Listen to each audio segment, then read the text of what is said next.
Assalamualaikum warahmatullahi wabarakatuh. Yang terhormat Bapak dan Ibu dosen pembimbing, yang terhormat Bapak dan Ibu dosen penguji, perkenalkan, saya Laras Arsy Rosnedi, nomor BP 191084-2012. Pada kesempatan kali ini, saya akan mempresentasikan proposal penelitian saya yang berjudul Implementasi Peraturan Menteri Dalam Negeri Nomor 141 Tahun 2017 tentang penegasan batas daerah dalam permasalahan tapal batas yang terjadi antara Kota Padang Panjang dengan Kabupaten Tanah Datar. Bab 1, pendahuluan. Latar belakang.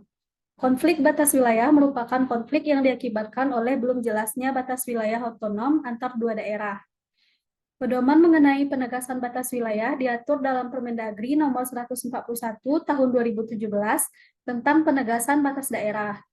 Dalam implementasinya, pemerintah daerah sebagaimana yang terdapat dalam pasal 1 ayat 9 merupakan pihak yang memiliki kewenangan untuk membentuk tim penegasan batas daerah, kabupaten atau kota. Konflik batas daerah banyak terjadi di Indonesia. Salah satu kasus mengenai batas wilayah yang terjadi yaitu sengketa tapal batas antara Kabupaten Lebong dengan Kabupaten Bengkulu Utara.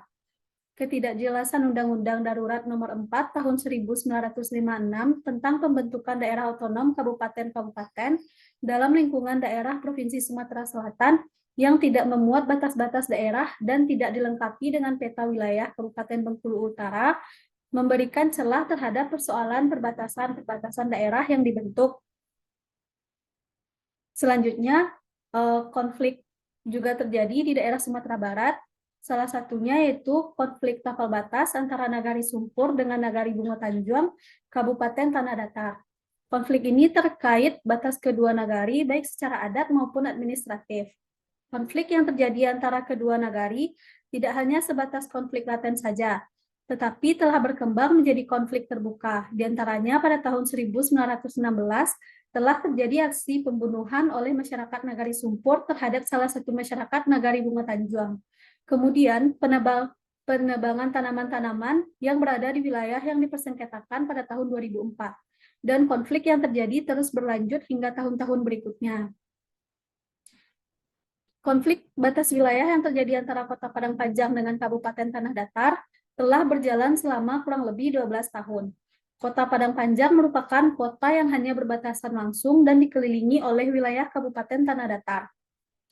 Konflik ini kembali muncul ke permukaan setelah terjadinya kesepakatan antara Wali Kota Padang Panjang dengan Bupati Tanah Datar yang menimbulkan pro dan kontra serta banyaknya penolakan mulai dari masyarakat, pemuka adat, hingga DPRD Kota Padang Panjang. Konflik terjadi diawali dengan dilakukannya penandatanganan bersama kesepakatan awal penegasan tapal batas wilayah kedua daerah di Ayangit Cottage pada 27 Maret 2021. Salah satu yang menjadi sumber permasalahan batas daerah antara Kota Padang Panjang dengan Kabupaten Tanah Datar adalah batas daerah antara Kelurahan Ngalau, yaitu daerah Batu Taga dan daerah Sago, dan Kelurahan Potokatia, yaitu hutan lindung Bukit Tui dengan Nagari Jao. Sampai saat ini yang belum ada kata sepakat adalah batas daerah antara Kelurahan Ngalau dengan Ekor Lubuk dengan Nagari Jao. Sedangkan dengan Kelurahan Potokatia, karena menyangkut hutan lindung dan tidak berpenduduk, maka tidak dibahas lagi.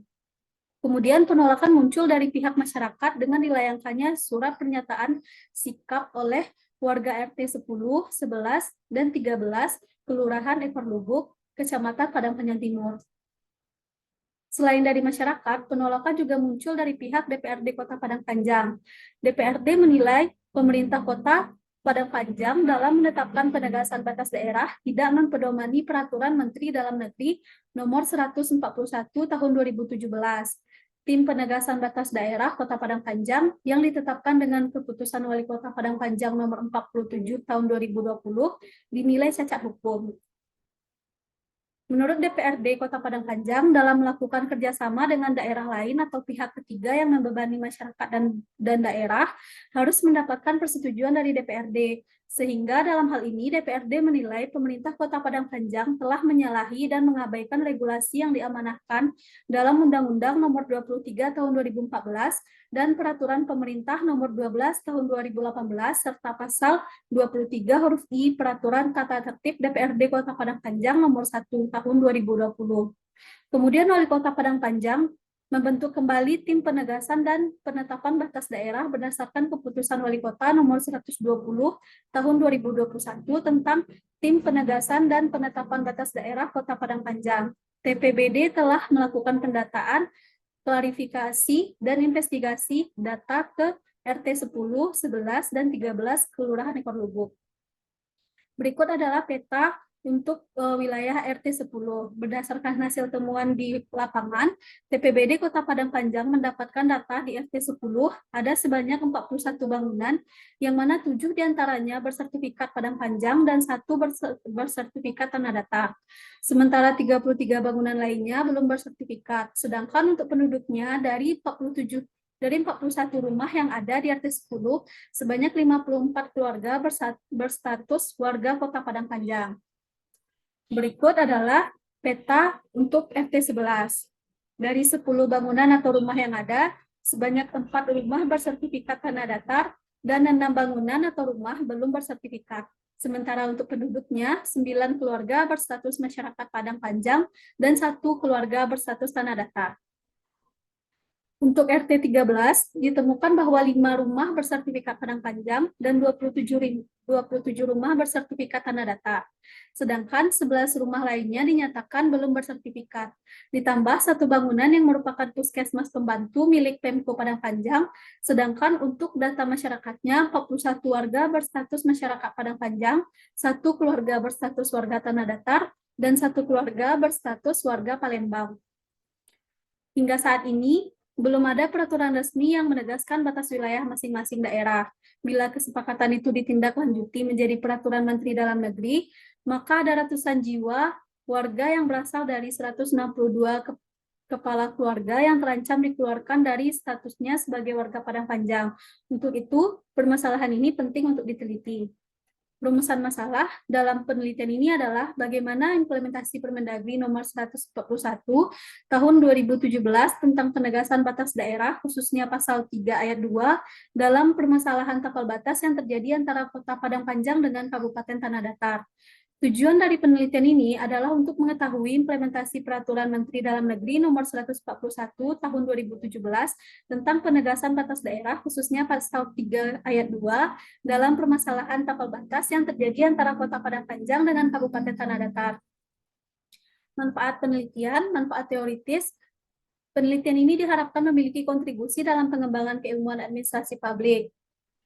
Manfaat praktisnya, diharapkan dapat menambah ilmu pengetahuan, khususnya mengenai implementasi Permendagri 141 tahun 2017 tentang penegasan batas daerah dan permasalahan tapal batas yang terjadi antara Kota Padang Panjang dengan Kabupaten Tanah Datar. Selain itu, penelitian ini diharapkan untuk dapat menambah wawasan penulis terkait sistematika penetapan tapal batas wilayah dan cara yang tepat untuk mengatasi konflik terkait tapal batas.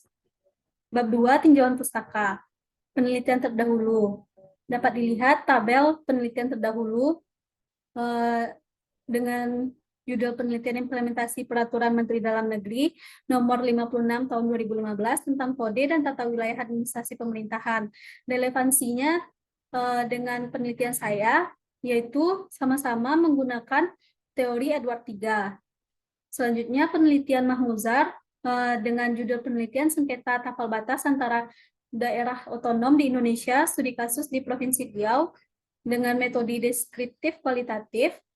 Relevansinya dengan penelitian saya adalah membahas penyelesaian sengketa batas wilayah. Selanjutnya, penelitian dengan judul penegasan batas wilayah desa di Kota Denpasar memiliki relevansi dengan penelitian saya, yaitu fokus penelitian dan penegasan batas wilayah.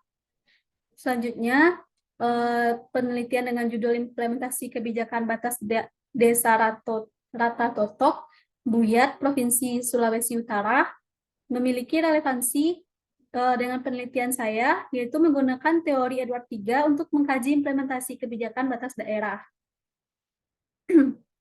Kemudian, dalam penelitian ini saya menggunakan teori implementasi kebijakan Edward III yang memiliki 4 indikator, yaitu komunikasi, sumber daya, disposisi, dan struktur birokrasi. Selanjutnya, skema pemikiran. Dengan adanya implementasi Peraturan Kementerian Dalam Negeri Nomor 141 Tahun 2017 tentang pedoman penetapan batas daerah di Kota Padang Panjang, terdapat fenomena penolakan masyarakat Kota Padang Panjang terhadap penetapan batas daerah Kota Padang Panjang dengan Kabupaten Tanah Datar. Kemudian akan diteliti menggunakan teori implementasi Edward III yang memiliki indikator komunikasi, sumber daya, disposisi, dan struktur birokrasi. Kemudian definisi konsep. Yang pertama, kebijakan publik, yaitu serangkaian kebijakan yang mempunyai maksud atau tujuan tertentu yang diikuti dan dilaksanakan oleh seorang aktor atau sekelompok aktor yang berhubungan dengan suatu permasalahan atau suatu hal yang diperhatikan.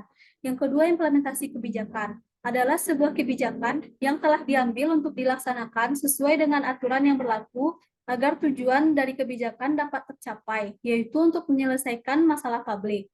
Yang ketiga, tapal batas. Berarti garis pembatas atau pemisah. Tapal batas adalah pemisah antara daerah yang satu dengan daerah yang lainnya, yang mana dalam lingkup batas daerah itulah dilaksanakan penyelenggaraan wewenang masing-masing daerah. Kemudian definisi operasional. Variabel komunikasi, indikatornya ada transmisi, kejelasan, dan konsistensi. Berikut cara-cara mengukurnya. Selanjutnya, indikator sumber daya, ada staf, informasi, kewenangan, fasilitas. Untuk disposisi ada penegakan pengangkatan birokrat, insentif, dan untuk struktur birokrasi ada standar operasional prosedur, serta fragmentasi. Bab 3, metode penelitian. Pendekatan dan desain penelitian pada penelitian saya ini adalah kualitatif deskriptif. Teknik pengumpulan datanya yaitu dengan wawancara dan melakukan studi dokumentasi. Teknik pemilihan informannya menggunakan teknik purposive sampling. Unit analisisnya yaitu pemerintah daerah Kota Padang Panjang dan pemerintah Kabupaten Tanah Datar. Teknik analisis datanya mengumpulkan, mengurutkan, mengelompokkan, dan mengkategorikan data. Sedangkan untuk teknik keabsahan data menggunakan triangulasi sumber. Sekian presentasi saya. Terima kasih atas waktu yang telah Bapak dan Ibu berikan. Assalamualaikum warahmatullahi wabarakatuh.